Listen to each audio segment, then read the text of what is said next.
2021 में जॉर्जिया, संयुक्त राज्य अमेरिका में रॉबर्ट लॉन्ग नाम का एक 22 वर्षीय युवक था। उसके पड़ोस में हर कोई उसे एक दयालु, शांत, धार्मिक और विनम्र युवक के रूप में जानता था, जो अपने आप में रहता था और चर्च में लोगों की मदद करना पसंद करता था। लेकिन एक ही दिन में इस युवक ने वह कर दिया जिसकी किसी ने कल्पना भी नहीं की थी। रॉबर्ट ने एक ही दिन में 8 लोगों की हत्या कर दी और 2 अन्य को घायल कर दिया, जो जॉर्जिया के इतिहास की सबसे भयानक हत्याओं में से एक थी। तो यहाँ सबसे बड़ा सवाल ये है, आखिर इस धार्मिक दयालु युवक ने इतनी भयानक हत्या क्यों की? इसके पीछे असली कहानी क्या है? आज की कहानी थोड़ी अलग है, अजीब है और अविश्वसनीय विरोधाभासों से भरी हुई है। अगर आप जानना चाहते हैं कि असल में क्या हुआ था, तो मेरे साथ इस कहानी को अंत तक जरूर देखें। और हमेशा की तरह, अगर आपको वीडियो पसंद आए तो लाइक करना न भूलें। अब आइए आज के केस की शुरुआत करते हैं। हमारी कहानी शुरू होती है 6 अप्रैल 1999 से, जब रॉबर्ट आरोन लॉन्ग का जन्म जॉर्जिया के वुडस्टॉक में हुआ था। उनके पिता का नाम भी रॉबर्ट था और उनकी मां का नाम डायने था।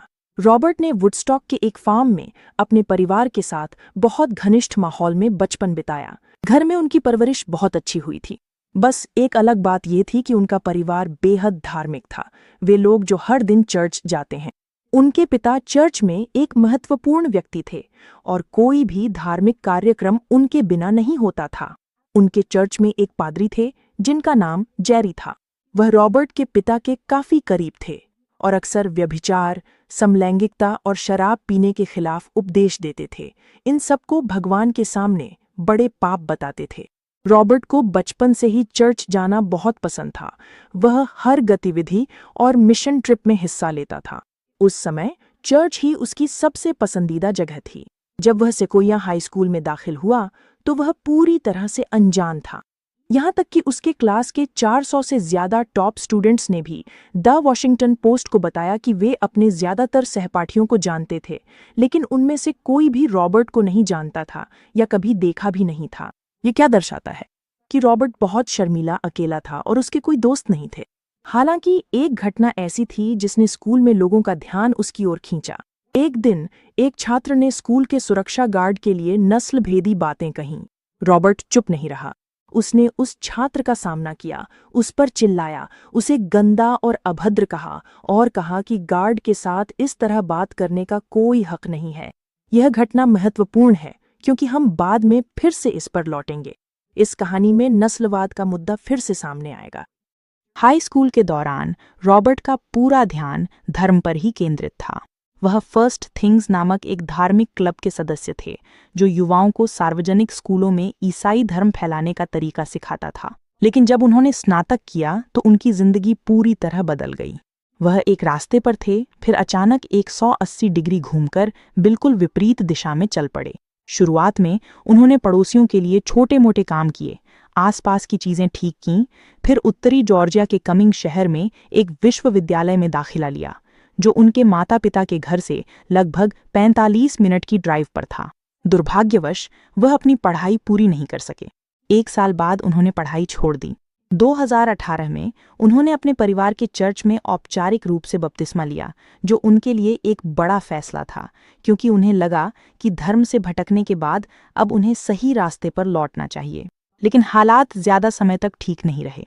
2019 में वह टेनेसी के चाटानूगा शहर की हन्ना नाम की एक महिला से मिले और उनके साथ रिश्ते में आ गए। जिस दिन से वह उससे मिलने लगे, उसी दिन से वह घर से गायब हो गए। उनके परिवार ने उनका पता खो दिया। उन्हें नहीं पता था कि वह कहाँ हैं या क्या कर रहे हैं। वे चिंतित हो गए और उन्होंने पुलिस में उनकी गुमशुदगी की रिपोर्ट दर्ज कराई। वह अपनी गर्लफ्रेंड के घर जाने के बाद, जब वह 19 साल के थे, गायब हो गए थे।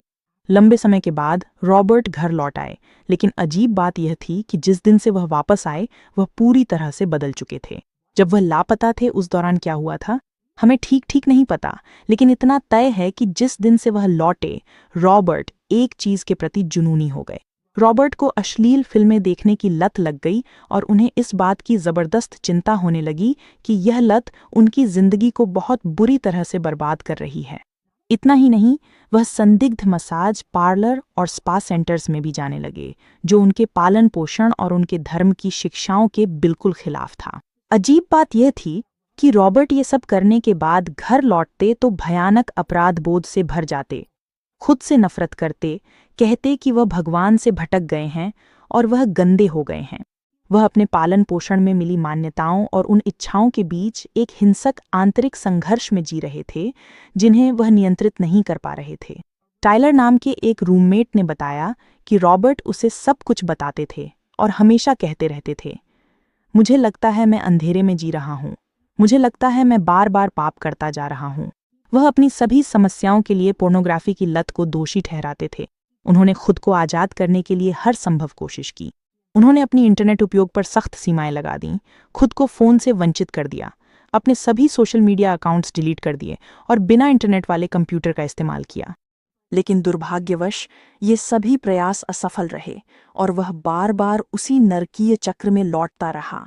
टाइलर ने कहा कि जब रॉबर्ट उन संदिग्ध जगहों से वापस आता था तो वह उसके पास दौड़ता हुआ आता और कहता, टोनी, मैं अभी अभी उस जगह से आया हूं और मैंने ये किया, और यहां तक कि मुझे वहां यौन शोषण का भी शिकार होना पड़ा।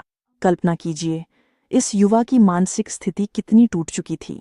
जो लोग उसकी स्थिति के बारे में जानते थे, उन्होंने उससे कहा, उन जगहों पर जाने के बजाय किसी खास महिला को पैसे दे दो। लेकिन वह कहता था कि उन जगहों पर उसे ज्यादा सुरक्षित महसूस होता है। जब लोगों ने उससे पूछा, क्या तुम्हें एशियाई महिलाएं पसंद हैं, क्या इसी वजह से तुम वहां जाते हो, तो उसने जवाब दिया, नहीं, न तो मैं उन्हें पसंद करता हूं न नफरत करता हूं, मैं बस वहां पहुंच गया और फिर शुरू कर दिया। रॉबर्ट को पूरा यकीन था कि उसकी समस्या का इलाज केवल आध्यात्मिक और धार्मिक उपचार है, न कि मनोवैज्ञानिक थेरेपी। इसी सोच के चलते वह विभिन्न पुनर्वास केंद्रों में जाने लगा। वह मावेरिक नामक एक पुनर्वास केंद्र गया और वहां 6 महीने तक रहा। उस केंद्र में नशे के आदी लोगों का इलाज आध्यात्मिक तरीकों से किया जाता था, लेकिन समस्या यह थी कि जब वह इलाज में था तब भी वह बार बार उन संदिग्ध मसाज पार्लरों में जाता रहा, खुद से, अपने परिवार से और चर्च के लोगों से झूठ बोलता रहा। बिल्कुल, इससे उसे और भी ज्यादा अपराधबोध महसूस होने लगा। फिर वह एक और केंद्र गया जिसका नाम था होप क्वेस्ट, जहां नशे की लत का इलाज ईसाई सिद्धांतों के साथ किया जाता था, ठीक वैसा ही जैसा वह चाहता था। लेकिन वह केंद्र वुडस्टॉक में था, जो एक संदिग्ध मसाज पार्लर से सिर्फ 1 मील की दूरी पर था, इसलिए वह अब भी उसी प्रलोभन के घेरे में था। 15 मार्च 2021 को रॉबर्ट घर लौटा और अपने पिता से जबरदस्त झगड़ा हो गया। आखिरकार पिता ने अपने बेटे को घर से निकाल दिया। जैसे ही उसे घर से निकाला गया, उसने अपने परिवार को मैसेज किया, मैं वापस नहीं आऊंगा, मैं एक नई जिंदगी शुरू कर रहा हूं। लेकिन दुर्भाग्यवश यह नई जिंदगी वैसी नहीं थी जैसी उसके परिवार ने उम्मीद की थी। उन्होंने कई बार उससे संपर्क करने की कोशिश की, लेकिन उसने जवाब नहीं दिया। उन्होंने एक बार फिर पुलिस में उसकी गुमशुदगी की रिपोर्ट दर्ज कराई। 16 मार्च 2021 की सुबह रॉबर्ट एक बात को लेकर पूरी तरह आश्वस्त होकर उठा। उसे अपनी जिंदगी से हर तरह के प्रलोभन को पूरी तरह से दूर करना है। उस सुबह वह अपने कमरे में बैठा पोर्न देख रहा था। तभी उसके रूममेट्स में से एक वहां से गुजरा और फिल्म की आवाज सुनकर अंदर आ गया। रॉबर्ट बुरी तरह शर्मिंदा हो गया, उसका चेहरा लाल पड़ गया। उसने चाहा कि जमीन फट जाए और वह उसमें समा जाए। उस शर्मनाक पल में, भले ही उसने उसी सुबह अपनी जिंदगी को साफ करने का दावा किया था, ने उसे एक पागल फैसला लेने के लिए मजबूर कर दिया। उसने तय किया कि वह एक बंदूक खरीदेगा और अपनी जान ले लेगा, क्योंकि वह खुद से, अपनी जिंदगी से और जो कुछ भी वह झेल रहा था उससे नफरत करता था। करीब दोपहर 2 बजे रॉबर्ट होली स्प्रिंग्स के एक गन स्टोर गया और कानूनी रूप से एक 9 मिलीमीटर की पिस्तौल के साथ 50 राउंड की एक डिब्बी खरीदी। 50 राउंड उस इंसान के लिए जो आत्महत्या करना चाहता है, ये एक अजीब संख्या है ना? बंदूक खरीदने के बाद उसने शराब खरीदी, पीना शुरू किया और फिर एक खास जगह जाने का फैसला किया। वह यंग एशियन मसाज नामक जगह की ओर गया। निगरानी कैमरों ने उसके पहुंचने की रिकॉर्डिंग की और दिखाया कि वह अपनी कार में लगभग 1 घंटे तक बैठा रहा। उसके बाद बाहर निकला। यह 3:38 बजे दोपहर का समय था। वह अंदर गया और लगभग 1 घंटा 12 मिनट तक वहां रहा। उसने मसाज करवाई, पैसे दिए, फिर वॉशरूम चला गया। जब वह वॉशरूम से बाहर आया तो उसने अपने कपड़े पहने और बिना किसी चेतावनी के बंदूक निकालकर गोली चलाना शुरू कर दिया। पहला शिकार एक व्यक्ति था जिसका नाम पॉल आंद्रे था, उम्र 54 साल, जो एक टेबल के पास खड़ा होकर फोन पर बात कर रहा था। रॉबर्ट ने उसके सिर पर निशाना साधा और गोली मार दी। फिर वह रिसेप्शन एरिया में गया और वहां एक महिला मिली जिसका नाम डे वू फांग था, जो पहली गोली की आवाज सुनकर रूम नंबर 3 से सिर बाहर निकाल रही थी। उसने उसके सिर में गोली मार दी। उसकी उम्र 44 साल थी। वह रूम नंबर 4 में गया और वहां एक महिला मिली जिसका नाम शियाओजी टाउन था, उम्र 49 साल। उसने उसके सिर में गोली मार दी। वह रूम नंबर 2 में गया और वहां एक पुरुष ग्राहक मिला जो मसाज करवा रहा था। उसने उसे गोली मारी और घायल कर दिया। वह रूम नंबर 6 में गया और वहां एक ग्राहक मिली जिसका नाम डेलाइना था, उम्र 33 साल। उसने उसके धड़ में गोली मारी और उसकी मौत हो गई। उसका पति उसके पास ही था, लेकिन उन्होंने उसे कोई नुकसान नहीं पहुंचाया। उस नरसंहार के बाद वह वहां से चला गया। उस समय कम से कम 6 लोगों के जीवित होने का रिकॉर्ड था और समय था 4:54। बाद में घायलों में से एक ने बताया कि रॉबर्ट अंधाधुंध गोली चला रहा था, इसलिए उसने खुद को बचाने के लिए जमीन पर गिरकर गुहार लगाई, कृपया मुझे मत मारो, मेरा परिवार है, बच्चे हैं। रॉबर्ट ने उससे कहा, अपना सिर उठाओ। जब उसने सिर उठाया तो रॉबर्ट ने उसके चेहरे पर गोली मार दी। वह आदमी चमत्कारिक रूप से बच गया। पहली रिपोर्ट पुलिस को 4:54 बजे मिली थी। जब वे अंदर गए तो उन्होंने हर जगह खून और भयानक अफरा तफरी देखी। उन्हें 2 लाशें और 3 गंभीर रूप से घायल लोग मिले। इनमें से 2 की बाद में अस्पताल में मौत हो गई। इस तरह 4 लोग मारे गए और 1 घायल बच गया। करीब 5:47 बजे अटलांटा पुलिस को गोल्ड स्पा नामक एक स्पा में चोरी की रिपोर्ट मिली और वहां 3 महिलाओं की हत्या पाई गई, संचान, सुंग या किम और हयान झांग। जब पुलिस उस जगह की जांच कर रही थी तभी उन्हें एक और स्पा, अरोमा थेरेपी स्पा में गोलीबारी की सूचना मिली। वहां उन्हें एक महिला की लाश मिली जिनका नाम यंग ओहया था।